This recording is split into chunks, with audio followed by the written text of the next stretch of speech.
ESPN cium kejanggalan kepemimpinan wasit Nasrullah Kabirov.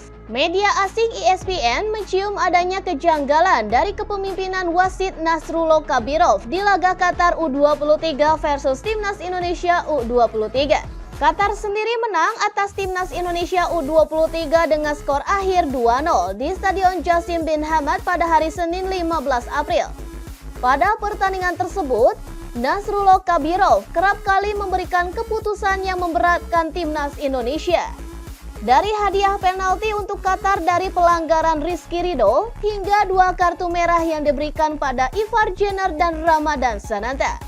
ESPN pun membahas kejanggalan tersebut melalui artikel berjudul Indonesia dibuat geram dengan keputusan wasit dalam kekalahan di laga pembuka Piala Asia U23.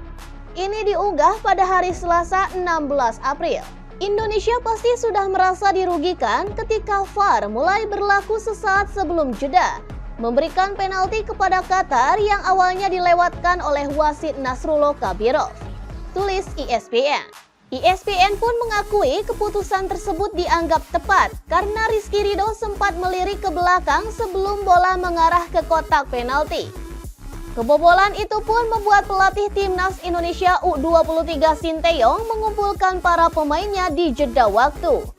ESPN pun kemudian menyoroti pelanggaran yang dilakukan Ivar Jenner yang membuatnya mendapatkan kartu kuning kedua dan mandi lebih cepat. Saat Saifeldin Hasan terkapar setelah tackle dalam situasi 50-50. Dia terlihat kesakitan karena Ivar Jenner melewati tubuhnya untuk menghindari pemain Qatar, tulis ESPN.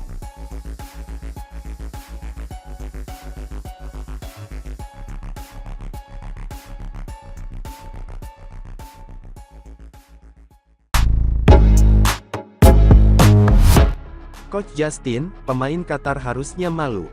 Pengamat sepak bola, Justinus Laksana alias Coach Justin, menuding Nasrullah Kabirov sebagai wasit amplop karena banyak melahirkan keputusan kontroversial di Piala Asia U23. Nasrullah menjadi wasit utama ketika Timnas Indonesia U23 menghadapi Qatar dalam matchday pertama Grup A Piala Asia U23 2024, Senin tanggal 15 April tahun 2024 malam WIB.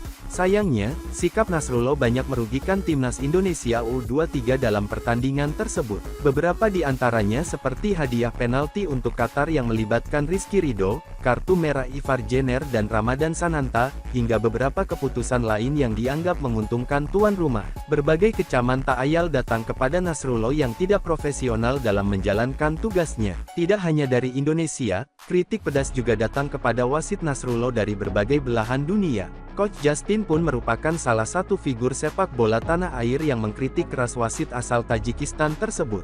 Ini wasit amplop nih asli. Parah ini, kata Justin dikutip dari kanal YouTube Justinus Laksana.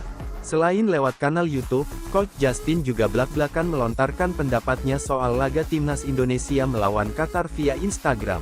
Coach Justin menilai Qatar U23 seharusnya malu karena memainkan laga melawan tim yang berisi 9 pemain, tetapi kalah dari sisi statistik. Kemenangan yang diraih Qatar dianggap Coach Justin hanya dibantu wasit.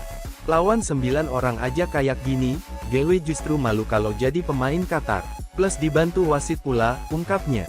Ia bahkan menyematkan tagar khusus di postingannya karena tim tuan rumah dinilai tidak sportif. Main lawan 9 orang bisa kalah ball possession, asli tim kotor ini bapuknya minta ampun, kebantu penalti sama 2 red card. Gitulah kalau tuan rumah merasa semua bisa dibeli, dulu Pildun Piala Dunia, dan Piala Asia, sekarang wasit tagar boikot Qatar, kata Coach Justin.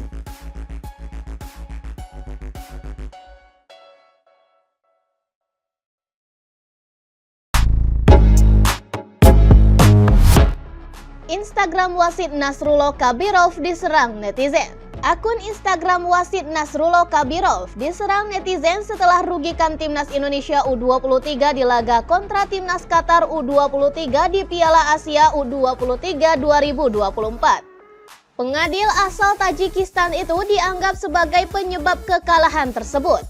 Laga Timnas Indonesia U23 versus Qatar itu berlangsung di Stadion Jassim bin Hamad Doha pada hari Senin 15 April malam waktu Indonesia Barat.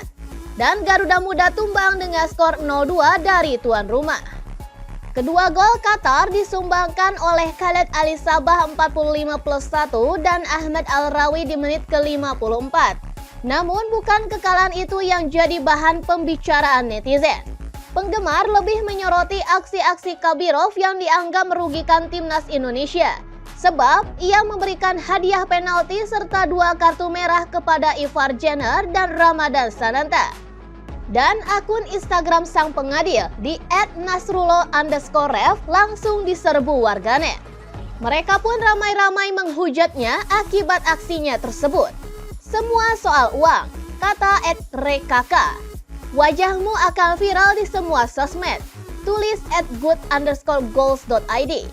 Kekesalan tersebut terkesan wajar, sebab setidaknya ada 3 keputusannya yang merugikan timnas Indonesia U23 di laga tersebut. Alhasil, anak asuh Sinteyong harus menelan kekalahan dengan skor 0-2. Dan Indonesia U23 kini menghuni dasar klasemen grup A Piala Asia U23 2024. Dan di laga kedua, timnas Indonesia akan menghadapi timnas Australia U23 pada hari Kamis 18 April malam waktu Indonesia Barat. Dan pertandingan ini wajib dimanfaatkan untuk menuai poin demi menjaga kans lolos ke babak berikutnya.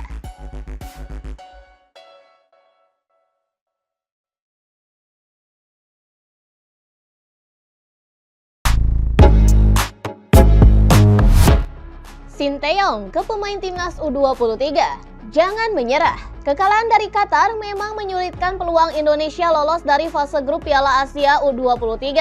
Dan Sinteyong meminta Garuda Muda jangan menyerah. Indonesia sendiri mengawali kiprahnya di grup A dengan menghadapi tuan rumah Qatar di Jassim bin Hamad Stadium Doha pada hari Senin 15 April malam waktu Indonesia Barat. Dan Indonesia sendiri sejatinya bisa mengimbangi Qatar sejak di menit awal. Tapi buruknya penyelesaian akhir dan tiang gawang membuat gol tersebut tidak kunjung hadir. Yang ada, Indonesia malah dihukum penalti karena pelanggaran Kapten Rizky Ridho di menit-menit akhir babak pertama. Eksekusi 12 pas Khaled Ali membuat Qatar memimpin 1-0. Misi Indonesia untuk bangkit kian sulit setelah Ivar Jenner mendapat kartu kuning kedua di awal babak kedua. Qatar pun menambah gol lagi lewat Ahmed Al-Rawi untuk memastikan kemenangan 2-0. Dan Indonesia makin terpuruk karena Ramadan Sananta pun ikut di kartu merah pada masa injury time. Awal yang buruk bagi Indonesia dalam misi menuju babak 16 besar.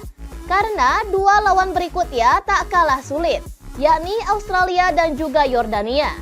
Namun meskipun berat, Sin selaku pelatih tidak patah arang dan meminta para pemainnya untuk tetap optimis memenuhi target lolos ke fase grup. Kami punya beberapa peluang, namun sayangnya tidak bisa dituntaskan. Saya bilang kepada para pemain bahwa mereka sudah tampil luar biasa hari ini dan kami harus tetap percaya diri. Saya bilang mereka sudah tampil maksimal hari ini dan kami harus segera bangkit. Sepak bola Indonesia terus berkembang dan kami tidak menyerah begitu saja saat kehilangan 1 atau 2 pemain.